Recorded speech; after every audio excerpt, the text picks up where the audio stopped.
Hi Mark, I'm Phil. My student number is 45. I'm a freshman. I'm going to read a speech. Asking for help is a strength, not a weakness, which is given by Michelle L. Sullivan. We all have milestones in life that we remember so vividly. The first one for me was when I was entering kindergarten. My big brother was in school, and by golly, it was my time. And I went trotting down the hallway. I was so excited, I almost went myself.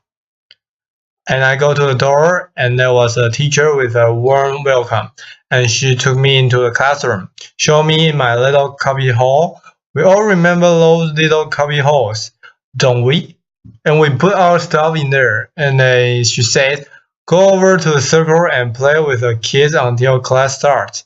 So I went over there and plopped down like I owned the place. I'm playing, and all of a sudden, the boy next to me, she was wearing a white shirt with blue shirts. I remember like it was yesterday. Suddenly he stopped playing and he said, why are you so short? And I just kept playing. I did not think he was talking to me. Laughter. In a louder voice, he said, hey, why are you so short? So I looked up and I said, what are you talking about? Let's just play. We're happy. I've been waiting for this. And so we played, and about a minute later, the girl next to him in a white shirt and a pink skirt stood up, put her hands on her hips, and said, yeah, why do you look so different? And I went, what are you talking about? I don't look different. I'm not short. Again, let's just play. About this time, I looked all around the circle I was in, and all the kids had stopped playing and they were all looking at me.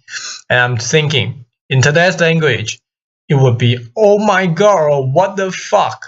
Laughter. What just happened? So all the confidence that I went in with that morning was withering away as the morning went on and the question kept coming. And at the end of this morning, before I went home, the teacher had us in a circle. And I actually found myself outside of the circle. I couldn't look at anybody. I could not understand what just happened. And over the next few years, I hated to go out in public. I felt every stare, every giggle, every pointed finger. Not a finger, but every pointed finger. And I hated it. I would hide behind my parents' legs like nobody could see me. And as a child, you can't understand another child's curiosity, nor an adult's ignorance. It became very apparent to me that the real world was not built for someone of my size, both literally or figuratively. And so I have no anonymity, as you can probably tell. And while you can see my size, we all go through many challenges through our lifetime. And some you can see like mine, most you can't. You can't tell if someone's dealing with a mental illness or they're struggling with their gender identity. They're caring for aging parents. They're having financial difficulty. You can't see that kind of stuff. So while you can see one of my challenges my size, seeing does not mean you understand what it's truly to be me on a daily basis or what I go through. And so I'm here to debunk my myth. I do not believe you can walk in someone else's shoes. And because of that, we must adopt a new way of giving ourselves. Simply stated, I will never know what it's like to be you, and you will never know what it's like to be me. I cannot face your fears or chase your dreams, and you can't do that for me. But we can be supportive of each other instead of trying to walk in each other's shoes. We must adopt a new way of giving of ourselves. I learned at an early age that I did have to do some things different than most people. But I also learned there were things I was on equal footing with. And one of those was the classroom. Ha ha ha. I was equal. As a matter of fact, I excelled in the classroom. This was vitally important. I discovered as I grew older and I realized I wasn't going to be able to do a physical job. I needed an education, so I went on and got a university degree, but I failed to be one step ahead of everyone for employment. I needed to have an advanced university degree, so I went ahead and got that. Now I'm ready for my interview. Remember your first interview? What am I going to wear? What questions? And don't forget that firm handshake. I was right there with you. So 24 hours before my interview, a friend of mine who I've known all of my life called and said, Michelle, the building you're going in has steps. And she knew I couldn't climb steps. So suddenly, my focus changed. In my shoes. I was worried about how am I going to get there. So I went early and found a loading dock and got in and had a great interview. They had no idea what I went through for the day, and that's okay. You're probably thinking my greatest challenge that day was the interview or getting in the building. In reality, my biggest challenge that day was getting through the loading dock without it getting run over. I'm very valuable in certain situations: airports, hallways, parking lots, loading docks, and so I have to be very careful. I have to anticipate and be flexible and move as quickly as I can sometimes. So I got a job, and in my current role, I travel quite a bit. And travel is a challenge for all of us these days. And so you probably get to the airport, run through security, get to a gate. Did I get my aisle seat or my window seat? Did I get my upgrade? Me, first of all, I don't run through anything. Laughter. And I especially don't run through the TSA because I get to experience the personal pat down. I won't comment on that. And then I make my way to the gate, and with my gift of gab that my parents say I was born with, I talk to the gate agent, and then I say, by the way, my scooter weight is this much. I have a dry cell battery. I can drive it down to the door of the plane. Also, the day before, I had called a city where I traveled into to find out where I could rent a scooter in case mine gets broken on the way. So in my shoes, it's a little bit different. When I get onto the plane, I use my gift of gab to ask the lady to put my bag up, and they graciously do. I try not to eat or drink on the plane because I don't want to have to get up and walk on the plane. But nature has its own schedule, and not long ago, I answered. So I walk up to the front of the plane and get with the flight attendant and said, "Can you watch the door? I can't reach the lock." So I'm in there doing my business, and the door files open, and there's a gentleman there with a look of horror on his face.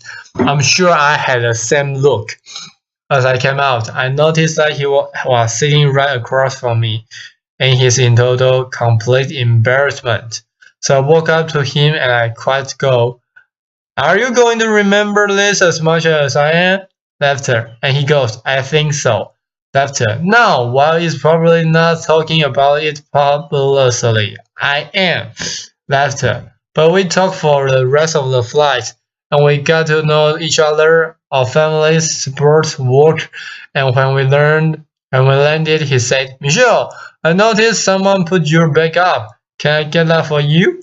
And I said, "Of course, thank you." And we wished each other well. And the most important thing that day was that he was not going to live with that embarrassment, that experience of embarrassment. He won't forget it, and neither will I. But I think he will remember more our chat and our different perspectives.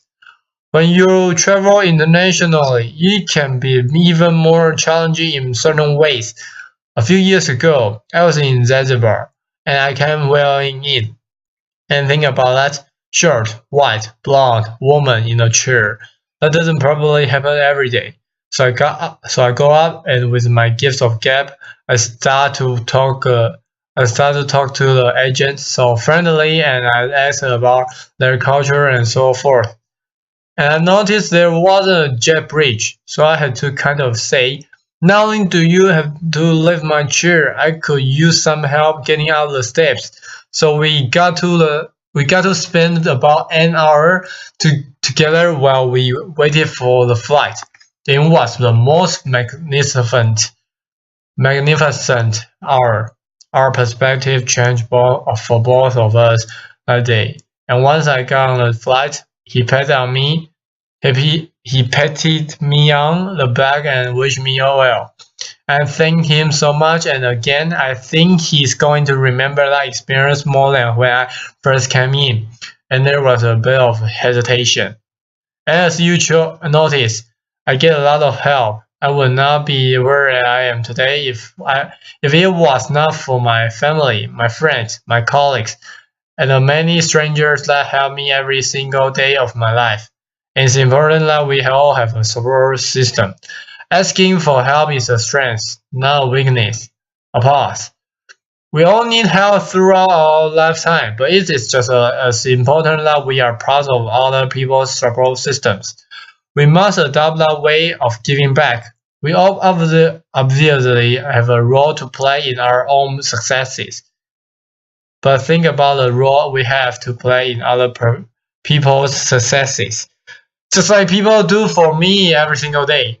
It's vitally important that we help each other because society is increasingly placing people in silos based on basic biases and ideologies. And we must look past the surface and be confronted with the truth that none of us, while you can see. There's more to us than that, and we're all dealing with things that you cannot see. So living a life free of judgment allows all of us to share those experiences together and have a totally different perspective. Just like the couples of people I mentioned earlier in my stories. So remember, the only shoes you truly can walk in are your way. Walk in your own. I cannot walk in yours. I know you can walk in my size. Laughter. But you can try. But we can do something better than that. With compassion, courage, and understanding, we can walk side by side and support one another. And think about how society can change if we all do instead of judging on only what you can see. Thank you. A pause. Thank you.